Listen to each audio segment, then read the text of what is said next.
जहां दिल्ली के मुख्यमंत्री अरविंद केजरीवाल तिहाड़ पहुंच गए, वहीं आम आदमी पार्टी के संजय सिंह तिहाड़ से बाहर आ गए।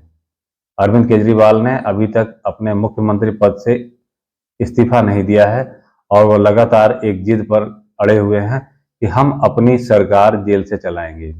और उनके अधीनस्थ पार्टी के सदस्य और मंत्री जैसे कि आतिशी हैं और सौरभ भारद्वाज हैं, यह लगातार कह रहे हैं कि हमारे अरविंद केजरीवाल जी जेल से ही सरकार चलाएंगे। लेकिन जैसे जैसे समय बीतता जा रहा है, यह स्पष्ट होता जा रहा है कि संवैधानिक संकट निश्चित रूप से खड़ा होगा। और संवैधानिक संकट तो खड़ा होगा, यह एक अलग विषय है, लेकिन संजय सिंह के बाहर आने के साथ साथ अरविंद केजरीवाल के जो विश्वास का जो खेल है, उसका भी एक नया संकट खड़ा होने वाला है। और अरविंद केजरीवाल ने धीरे धीरे जब मुख्यमंत्री पद से इस्तीफा नहीं दिया, तो कहीं ना कहीं अपनी पत्नी सुनीता केजरीवाल को आगे बढ़ा रहे थे। और पार्टी के जो छोटे नेता हैं, जो कि अरविंद केजरीवाल की हाँ में हाँ मिलाते हैं, वह इसमें भी हाँ मिला रहे थे और वह तैयार थे कि जो कुछ होगा फैसला लिया जाएगा अरविंद केजरीवाल की तरफ से। तो अरविंद केजरीवाल एक ऐसे नेता हैं जिन्होंने 2011 में विश्वास की बात की थी, जनप्रतिनिधि, नेता और व्यवस्था पर विश्वास की बात की थी। और उस समय की तत्कालीन सरकार, व्यवस्था और सभी चीजों का एक एक प्रचंड विरोध किया था। विश्वास का खेल खेलते हुए इन्होंने दिल्ली की जनता का विश्वास तो जीत लिया, लेकिन विश्वास के मामले में किसी पर विश्वास इनको होता नहीं है। विश्वास इनके लिए बहुत बड़ी चीज है। और आज वह कहीं ना कहीं अपनी जो लंका बनाए हुए हैं, यानी कि दिल्ली में जो सत्ता बनाए हुए हैं, उसको लेके कहीं ना कहीं वह बहुत असुरक्षित फील कर रहे हैं, असुरक्षित महसूस कर रहे हैं।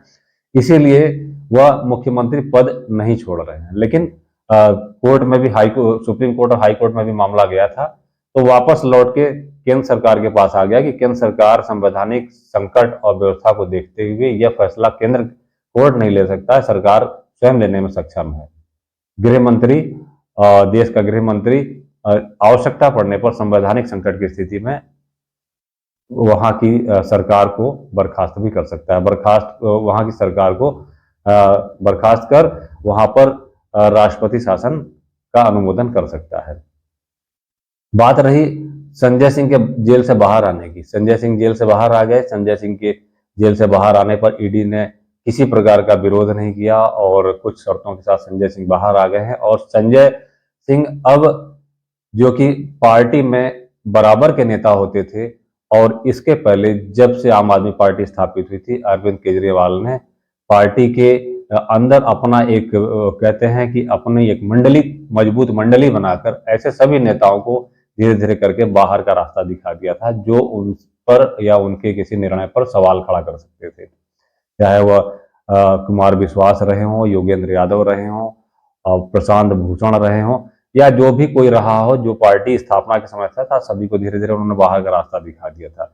अब संजय सिंह के जेल से बाहर आने के बाद यह सवाल खड़ा होता है कि जब आपके कद के बराबर का नेता, जो कि आपसे बराबरी से बात करता है, तो सुनीता केजरीवाल को रिपोर्ट करने की क्या जरूरत है? अब पार्टी को संभालने के लिए और सरकार को बचाए रखने के लिए आप संजय सिंह को आगे बढ़ा सकते हैं, लेकिन समस्या क्या है? विश्वास की। वह संजय सिंह पर विश्वास करेंगे तो कहीं ना कहीं उनके हाथ से एक सत्ता की जो चाबी है, सत्ता की जो पावर है, वह हाथ से निकल जाएगी।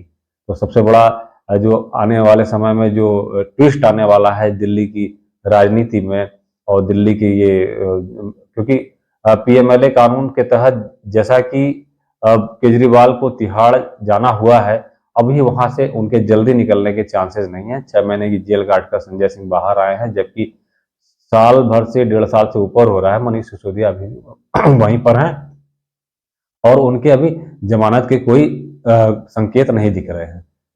तो अब आने वाले समय में सबसे बड़ा मजा आने वाला है कि संजय सिंह को यह मुख्यमंत्री बनाते हैं, संजय सिंह को वह अधिकार देते हैं, या अभी भी अपने पास अधिकार रखते हुए कहीं ना कहीं दिल्ली राज्य को राष्ट्रपति शासन की तरफ बढ़ाते हैं। क्योंकि लगातार की जो कैबिनेट मीटिंग है, जो काम जो पेंडिंग हो रहा है, उससे जो समस्या खड़ी हो रही है, उस समस्या से जो आगे का जो रास्ता बनेगा, वो यही है कि दिल्ली राष्ट्रपति शासन के अधीन चला जाएगा।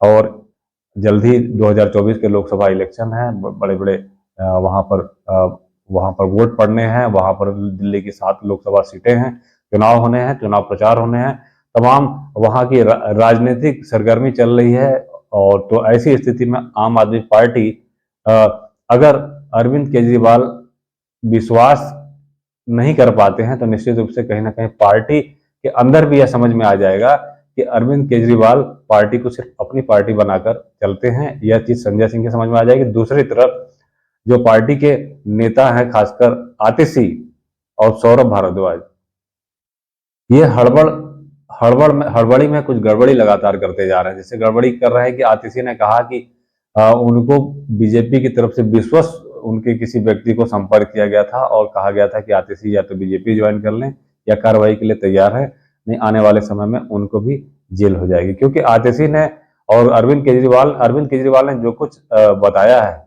उस तरीके से अगला नंबर आतिशी का और सौरभ भारद्वाज का लगने वाला है। और जब इनका नंबर लगेगा तो इनके जुबान से आगे के और नेताओं का भी नाम आएगा। तो निश्चित रूप से जांच के दायरे में सभी आएंगे। जब जांच के दायरे में आएंगे तो ईडी उन्हें समन भेजेगी, ईडी उन्हें गिरफ्तार करेगी। और ऐसा हो सकता है कि पूरी की पूरी जो ये मंडली थी केजरीवाल एंड कंपनी, आम आदमी पार्टी की पूरी मंडली तिहाड़ जेल में दिखाई देगी।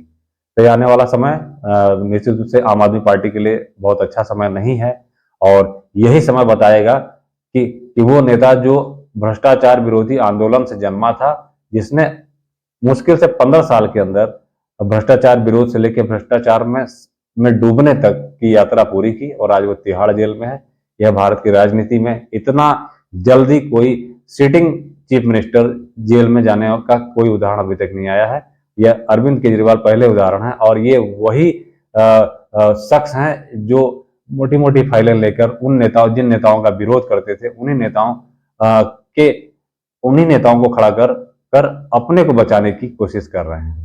गुनाह कम नहीं है, लेकिन ईमानदारी का दावा करके और लोकप्रियता का दावा करके वह चाहते हैं कि पूरी न्याय प्रक्रिया पर अपना दबाव बनाए रखें। तो आने वाले समय में आम आदमी पार्टी के लिए बहुत अच्छा समय नहीं आने वाला है, और अरविंद केजरीवाल की जितने आवरण हैं वो हटते जाएंगे और असली चेहरा उनका सामने आ जाएगा। अब तक की अपडेट यह थी, फिर आते हैं कुछ ऐसी जानकारियों के साथ। तब तक के लिए धन्यवाद, नमस्कार, वंदे मातरम।